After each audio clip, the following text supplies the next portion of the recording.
A line in the sand, from forest to ocean. Our story kicks off with a totally unexpected, violent first meeting that, believe it or not, instantly transforms into love at first sight. We're going to follow this intense, continuous narrative that drags us straight from the deep, hidden forests all the way out to the vast, open ocean. It's a journey driven entirely by the need to survive, with a relentless threat constantly snapping at their heels. Just listen to this incredible paradox from the narrator. When I met your father, I tried killing him. It was love at first sight. I mean, that is a wild foundation for a romance, right? But this intense connection actually evolves into a super chaotic yet totally relatable domestic family life. Before long, that serene romance is drowned out by the sound of kids bickering. You've got shouts of, "It's mine, I had it first, and why do I have to give it to you?" One of them even yells out, "Loic, you liar, give it to me." But underneath all this totally normal sibling rivalry, there's a much heavier, complex undercurrent.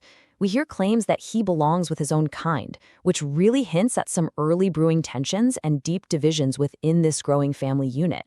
Number 1, the Forest Clan's beginnings. Number 2, moving to Wawatlu.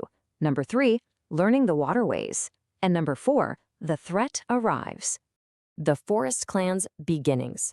We really need to establish the setting and timeline where this family started, just before a sudden, massive shift completely disrupts their hard-won peace. So, we trace this timeline from day one, that explosive love at first sight, right through years of those family disputes in the forest. And then we suddenly jump forward. 1 year later, the entire narrative abruptly shifts. We find ourselves transported to this heavily militarized zone, the Omatakayan camp, fort, and Bridgehead City. And man, this completely sets the stage for a highly tense encounter that's going to change absolutely everything for this family. Literally, in an instant, the peace of the forest is shattered by sudden aggression. Someone is forcibly ordered to put it down, put it down. But rather than just rolling over and complying, this demand is met with a fiercely defiant response. "Sorry, I don't speak English with assholes." The hostility in this moment is absolutely palpable. You can feel it. It completely reframes our story from this quiet tale of a forest family to a gritty narrative of conflict, resistance, and immediate, pressing danger. And you know what that defiance triggers? A terrifying, aggressive interrogation. "Where is your father?" That is not a polite question. It is a targeted hunt. The specific question acts as the ultimate catalyst for the whole story. It forces the family to wake up and realize they just aren't safe anymore, compelling them to completely abandon their forest home to protect the people they love. Moving to Awatlu. Now the narrative shifts far away to a Metkana village, where our newcomers face a totally different reality and struggle immensely, mostly because they just do not know how to swim underwater. To even survive in this brand new aquatic world, they simply can't rely on their old forest skills. The locals are just watching them flounder, literally asking what's wrong with them, because they have absolutely no idea how to swim. So they're given 3 crucial steps they have to master: swim together with the locals, learn to speak the language of the water, and most importantly, figure out the techniques to actually breathe underwater. Learning the waterways. This seamlessly transitions us into the actual training sequences, which, as you might guess, prove to be incredibly frustrating and demanding for these absolute beginners. The locals do not hold back their criticism, not even a little bit, as the newcomers try to adapt. Sure, some try to be patient, telling the others, "Stop, they're learning." But others are just relentlessly critical of their clumsy first attempts. When the forest dwellers attempt the new breathing techniques, they get immediately shut down.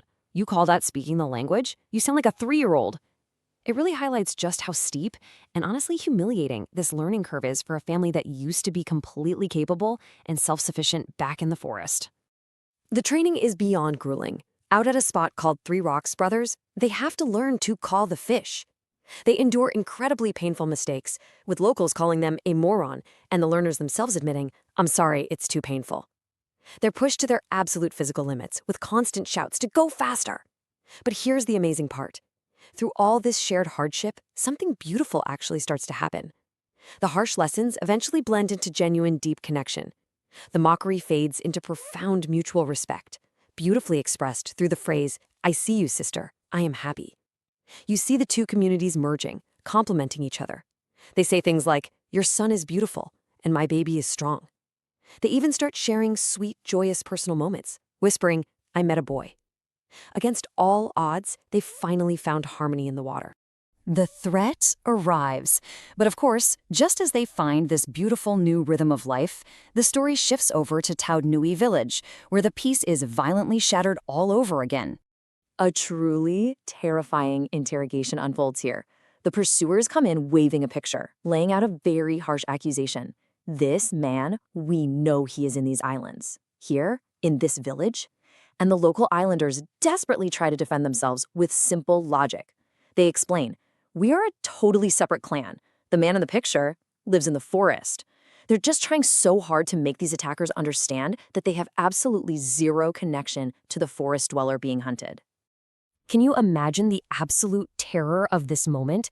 Their logic falls on totally deaf ears, and the panic just rises as the demands rapidly escalate. The aggressive interrogators completely refuse to listen to the villagers' defense.